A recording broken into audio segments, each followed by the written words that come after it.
ধুর ধুর আর ভালো লাগছে না গরমের মধ্যে একঘেয়ে মশলাপাতি খেয়ে। আর প্রতিদিন গরমের মধ্যে রান্না বান্না করে জীবন পুরো শেষ হয়ে যাচ্ছে। বাড়িতে নেই বর, রয়েছি আমি একা। কে করবে এখন ঘটা করে রান্না? আজকে পুরো আমি সিম্পল খাবার খাবো, বড় বাড়িতে নেই, আমি রান্না বান্নাও সেরকম করিনি। তো রান্নাঘরে চলে এসেছি, দুটো মাছ ভাজবো আর আলু ভাজবো। কারণ কারণটা হলো পান্তা ভাত। হ্যাঁ, বাঙালিদের প্রিয় পান্তা ভাত।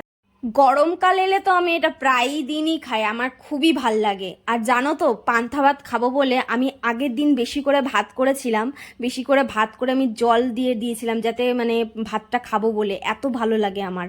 তো সেই জন্য তার জন্য একটু আলু ভাজা আর একটুখানি মাছ ভাজা করে নেব, কারণ পান্তা ভাতের সাথে আলু ভাজা তো বেস্ট লাগে। ডালের বড়াও ভালো লাগে, কিন্তু আমি ডালের বড়া করি না একার জন্য। আলু ভাজায় আর মাছ ভাজা করেছিলাম, মানে দারুণ লাগে, দারুণ।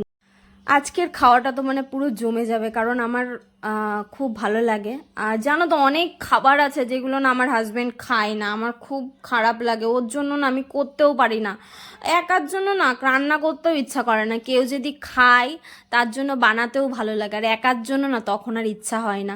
আমার বরেন পান্তা ভাত খেতে ভালোবাসে না, ওর নাকি পান্তা ভাত খেলে নাকি বমি আসে। ভাবতে পারো তোমরা, মানে আমি এটা ফার্স্ট শুনেছি যে পান্তা ভাত খেলে নাকি কারোর বমি আসে। তারপর আমার ফেভারিট খিচুড়ি। ও মাই গড, এত ভালোবাসি আমি, কিন্তু ও ভালোবাসে না, ওর জন্য আমি বানাতেই পারি না। এ দুঃখের কথা আমি কারে কব, ভগবান। যাই হোক, আমার কথা বাদ দাও। আমার মনে অনেক দুঃখ আছে, অনেক দুঃখ, এগুলো আর কাউরে বলতে পারছি না আমি, ভাই অনেক বলে ফেললাম। তো যাই হোক, সব কিছু রেডি ফেডি করে দেখো, মাছ ভাজা করে এনেছি, আলু ভাজা করে এনেছি, কাঁচা পেঁয়াজ এনেছি, তারপরে গাজর, একটু টক দিয়ে, আও হা হা, অসাধারণ অসাধারণ। দেখো খেতেও বসে পড়েছি আমি ভাই। হ্যাঁ হ্যাঁ, একটুখানি আলু, একটুখানি মাছ, একটুখানি পেঁয়াজ দিয়ে হুম, খাওয়া এখন শুরু করব, জমে যাবে খাওয়াটা। একটুখানি লবণও দিয়ে নেবো। আহা, লাভলি লাভলি। তো চলো বন্ধুরা, আমি খেতে থাকি আর তোমরা দেখতে থাকো। আর আমার এই ভিডিওটা তোমাদের কেমন লাগলো সেটা কমেন্ট করে জানাতে ভুলো না কিন্তু। তো চলো বন্ধুরা, টাটা, তোমরা সবাই ভালো থেকো, সুস্থ থেকো। আর আমার এই ভিডিওটা তোমাদের ভালো লাগলে অবশ্যই একটা লাইক করে দিও। আমার মতন গরমকালে পান্তা ভাত খেতে কারা কারা ভালোবাসো তারা কমেন্ট করে জানিও কিন্তু।